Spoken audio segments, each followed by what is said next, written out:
ನೋಡಿ, ಮತ್ತೊಂದು ಇನ್ಸೈಡ್ ಮಾಹಿತಿ ಏನು ಗೊತ್ತಾ?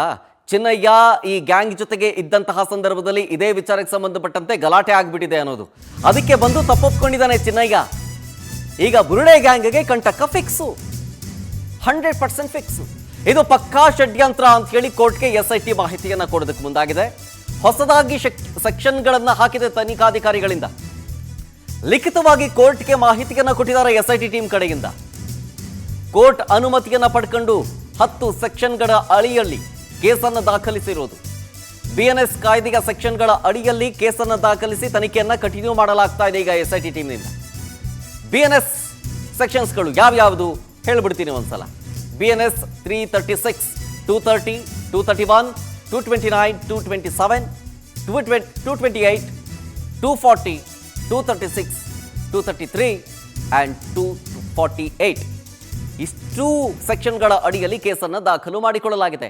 ಈ ಸೆಕ್ಷನ್ನ ಆಧಾರದಲ್ಲಿ SIT ಟೀಮ್ ತನಿಖೆ ಮಾಡ್ತಾ ಇದೆ.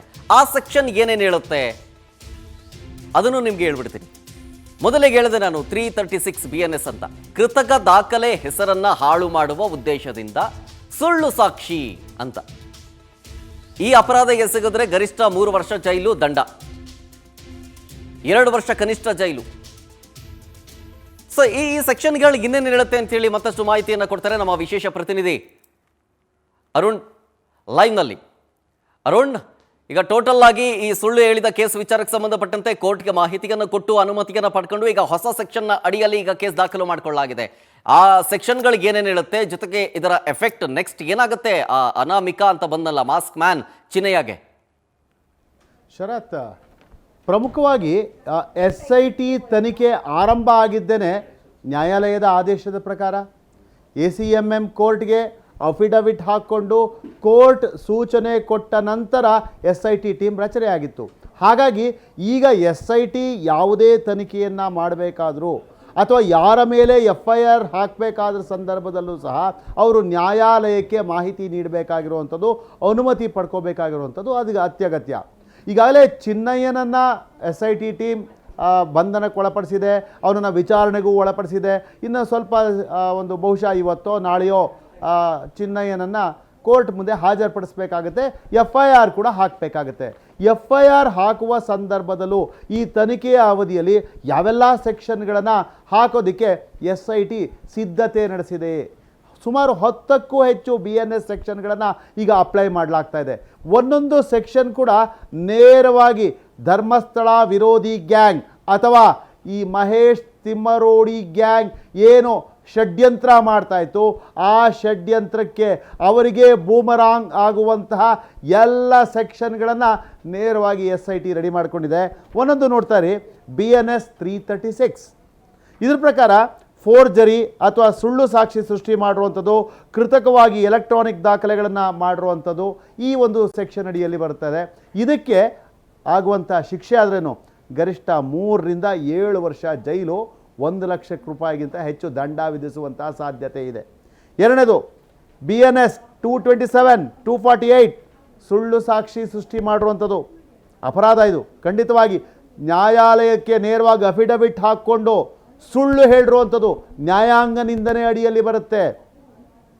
BNS 228 ಮತ್ತೆ ಸುಳ್ಳು ದಾಖಲೆಗಳನ್ನು ಸೃಷ್ಟಿ ಮಾಡ್ತಾ ಇರುವಂಥದ್ದು.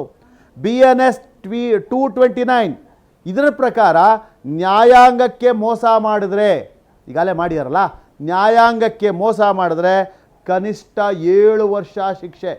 ನ್ಯಾಯಾಂಗವನ್ನು ಹೊರತುಪಡಿಸಿ ಇತರರಿಗೆ ಮೋಸ ಮಾಡಿದರೆ ಅದು ಕೂಡ ಮಾಡ್ತಾ ಇದ್ದಾರೆ, 3 ವರ್ಷ ಶಿಕ್ಷೆ. ನ್ಯಾಯಾಂಗಕ್ಕೆ 7 ವರ್ಷ, ಇತರರಿಗೆ ಮೋಸ ಮಾಡಿದ್ರೆ 3 ವರ್ಷ, ಒಟ್ಟು 10 ವರ್ಷ ಫಿಕ್ಸು.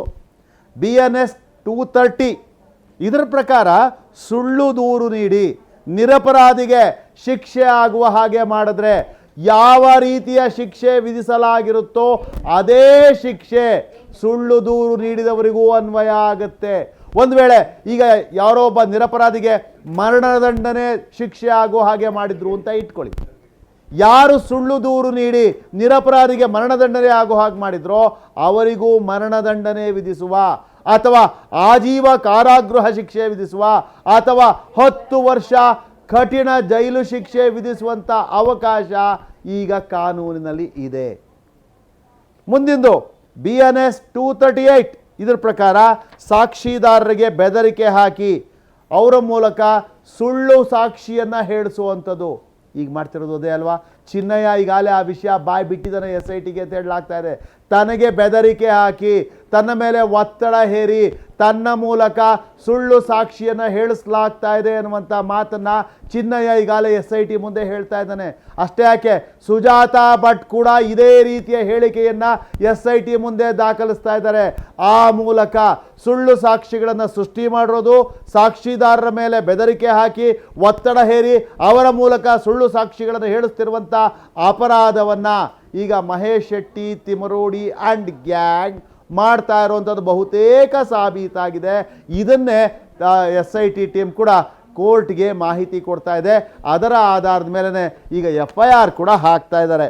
BNS 238 ಪ್ರಕಾರ ಸಾಕ್ಷಿ ನಾಶ, ತಪ್ಪು ಮಾಹಿತಿ ಮಾಡಿದ್ರೆ 3 ರಿಂದ 7 ವರ್ಷ ಶಿಕ್ಷೆ. ಇವನ್ನೆಲ್ಲ ಒಟ್ಟಿಗೆ ಸೇರಿಸಿದ್ರೆ ಮಹೇಶ್ ಶೆಟ್ಟಿ, ತಿಮರೋಡಿ ಆ್ಯಂಡ್ ಗ್ಯಾಂಗ್ ಬಹುಶಃ ಜೀವಾವಧಿ ಶಿಕ್ಷೆ ಹಂತಕ್ಕೆ ಹೋಗುವಂಥ ಸಾಧ್ಯತೆಗಳು ಇವೆ. ಕಾನೂನಲ್ಲಿ ಅವಕಾಶ ಇರುವಂಥದ್ದು ಇದು ನಾವು ಹೇಳ್ತಿರುವಂಥದ್ದಲ್ಲ. ನಮ್ಮ ಭಾರತೀಯ ನ್ಯಾಯ ಸಂಹಿತೆ ಅಡಿಯಲ್ಲಿ ಯಾವ್ಯಾವ ಸೆಕ್ಷನ್ಗಳನ್ನು SIT ಹಾಕ್ತಾ ಇದ್ದಾರೆ, ಅದಕ್ಕೆ ಪೂರಕವಾದಂಥ ಸಾಕ್ಷಿಗಳನ್ನು ಈಗಾಗಲೇ ಅವರು ಸಾಕ್ಷಿ ಆಧಾರಗಳನ್ನೆಲ್ಲ ಕಲೆ ಹಾಕ್ತಾ ಇದ್ದಾರೆ. ಇವೆಲ್ಲವೂ ಕೂಡ ನ್ಯಾಯಾಲಯದಲ್ಲಿ ಸಾಬೀತಾದರೆ ಈ ರೀತಿ ಷಡ್ಯಂತ್ರ ಮಾಡಿದವರಿಗೆ ಏನು ಶಿಕ್ಷೆ ಆಗಬಹುದು ಅನ್ನೋದರ ಒಂದು ಸಣ್ಣ ಸುಳಿವು ಈಗಾಗಲೇ ಸಿಗ್ತಾ ಇದೆ. Sharath. Okay, thank you Arun ಡೀಟೇಲ್ಸ್ಗಾಗಿ.